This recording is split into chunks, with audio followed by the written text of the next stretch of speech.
184票強行通過，麻生一手操盘的布局皇室修法，高市淪為了門閥操弄的棋子。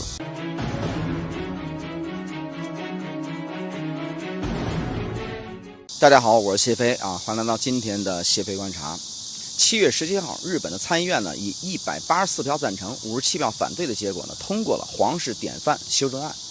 那這是自1947年該法案實施以來第一次對正文進行實質性的修改。那整個立法的過程非常之快啊。6月30號呢，內閣批准了提交；7月10號众議院通過；7月16號參議院的特別委員會通過；7月17號參議院全會就表決了。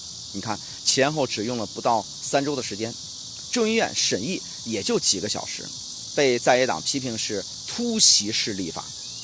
贊成的一方呢是自民党、公民黨、日本維新會、國民民主党、參政党；反對的一方是立憲民主黨共產黨。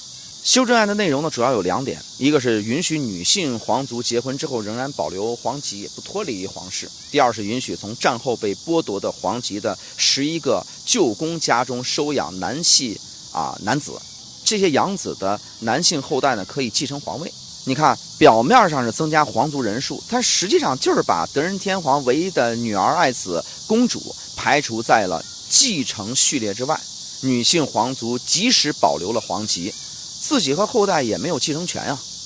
據共同社5月份的民調數據可知，有83%的人贊成女性繼承皇位，而反对的人只占了13.1%。每日新聞呢6月份的調查結果呢也顯示出了73%的支持率。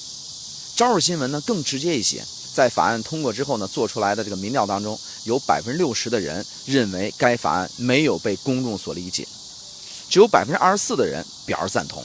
就連受憲法約束不能干預政治的德仁天皇也通過了宮內廳官員間接的告訴政府說這次修法沒有得到國民的認可。那麼到底是誰在推動呢？答案就是自民黨的副委員長麻生太郎。整個事情從頭到尾都是麻生太郎的一個門閥大棋，由麻生太郎本人擔任黨內的皇位繼承確保懇談會會長，從草案的起草、黨內協調到國會推進，你看所有的關鍵環節都由他一手把控。高市內閣的立法進程也完全按照他的計劃進行。為什麼這麼積極呢？因為利益直接落在他自己家族頭上。法案當中規定的可以繼承舅公家男子的現存公家只有4個，一個一個排查下來，或者是老人年老無子，或者是家族衰敗無人。真正有實力、有資源來辦理這件事兒的，只有麻生太郎妹妹所掌握的三立公家。麻生的親妹妹麻生信子呢，嫁給了三立公寬仁親王，是真正的一個皇族成員啊。也就是說呢，整個的舅公家的收養通道實際上都是被麻生家族掌握的。更應該注意的是，這11個這個舅公家並不是普通的旁支啊。當年有很多人深度參與了日本的軍國主義的運作，有些王公貴族甚至和侵華戰爭它都是有關係的。現在修法為他們的後代提供重新回到皇室，甚至是繼承皇位的機會，那就等於是給軍國主義殘餘勢力鋪路啊。這口子說實話開的是非常危險。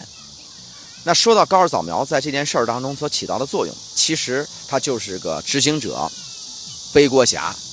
修法是由麻生主導的門閥利益，他作為首相簽字背書，民意反噬全部都算在他的頭上。強行修法之後呢，高市內閣的支持率斷崖式的下降。每日新聞呢7月19號的民調顯示，支持率為41%，比上個月下降了10個百分點。不支持率為44%，這是自上台以來第一次出現不支持率超過支持率的一個死亡交叉。時事通訊社全日本新聞網的調查也跌破了50%。支持率崩盤呢，不只是因為修法的事兒，物價治理沒有效果，擴軍路線存在爭議，政策推行處處受阻，老百姓早就已經不滿了。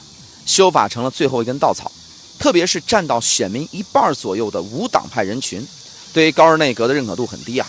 這部分人會直接影響到選舉的結果。7月10號，眾議院呢通過修正案當天，東京國會周邊聚集了大約2.7萬人，全國呢100多個地方的同時舉行示威活動，線上呢有11萬人觀看直播。只過了9天，在7月19號的時候呢，又有2.5萬人在国會前頂着33度的高溫進行抗議。2次會議之間的时間間隔不足10天，訴求也由原来的反对修法升級為現在的要求內閣下台，並且呢，民眾還要求防衛大臣小泉進次郎辭職。抗議的不僅仅是皇室問題了，還有擴軍備戰、突破無核3原則、惡化中日關係等一系列的保守激進路線。現在自民黨內也有人開始提出要更換領導人了。高市早苗呢，表面上是首相，實際上很多政策都是被麻生等人把持着，出了問題還要他一個人承擔。